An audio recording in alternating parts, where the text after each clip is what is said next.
Islamic beliefs is full of logic, full of common sense, full of wisdom. And the more you study it, the more you get convinced, and the more you become, the more you get to know Allah subhanahu wa ta'ala, the more you love Allah.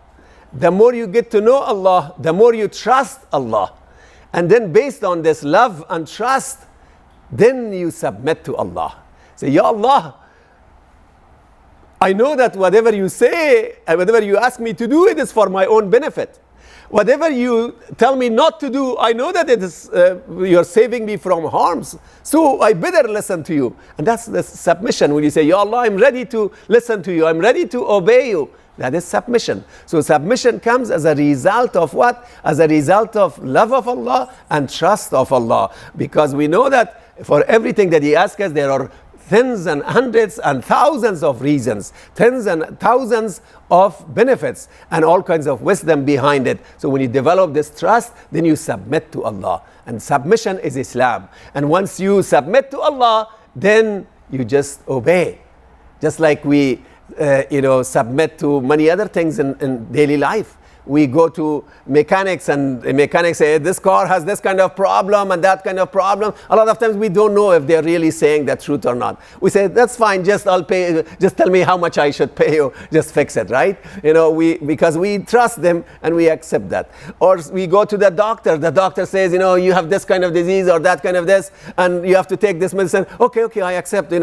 Most of the time we just accept and we take the medicine because of the trust. So now when we trust Allah, then Allah, whatever He asks us to do, whether we are knowledgeable about all the reasons or benefits of it or not, we would obey. If Allah asks us pray 5 times a day, we would not say, Ya Allah, why not 4 times? Why not 3 times? Just like we do not ask the doctor, why this medicine I should take 1 time a day or 2 times a day or 3 times a day? Because you don't have that knowledge. So medical knowledge we can also acquire to some degree, but the knowledge of Allah we can never acquire. So based on that trust, based on that submission, then we obey Allah unconditionally.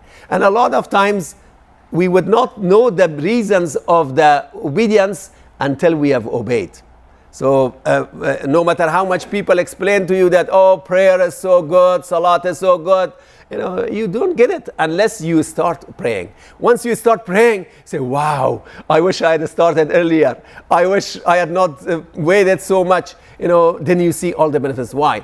Because when you submit your mind and your heart to Allah, Allah will enlighten your mind and your heart, and then you start seeing the reasons. You start seeing the benefits. You start seeing some of the wisdom.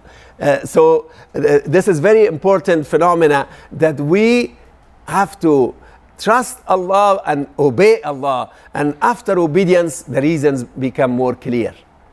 A lot of sisters, who have started wearing hijab, ask them. Before that, they would, if you give them millions of reasons, they would not listen. But once they start wearing, say, wow, I wish I had done it earlier. When you submit to Allah, when you go ahead and obey, Allah will enlighten you with and knowledge. So that attitude is very important for a Muslim. Allah calls this attitude sami'na wa ata'na. That true believers are those people that when they say that whatever Allah has asked us to do, as soon as we hear it, we will go ahead and obey it.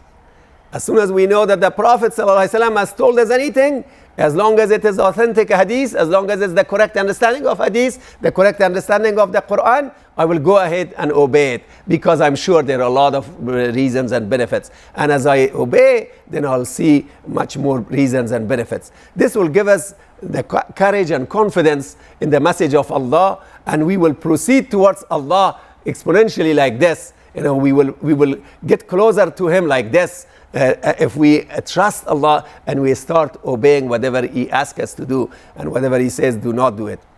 May Allah subhanahu wa ta'ala help us to develop our belief system in such a manner, and may Allah help us to understand that we are born with belief, and we go back to that belief and strengthen that belief.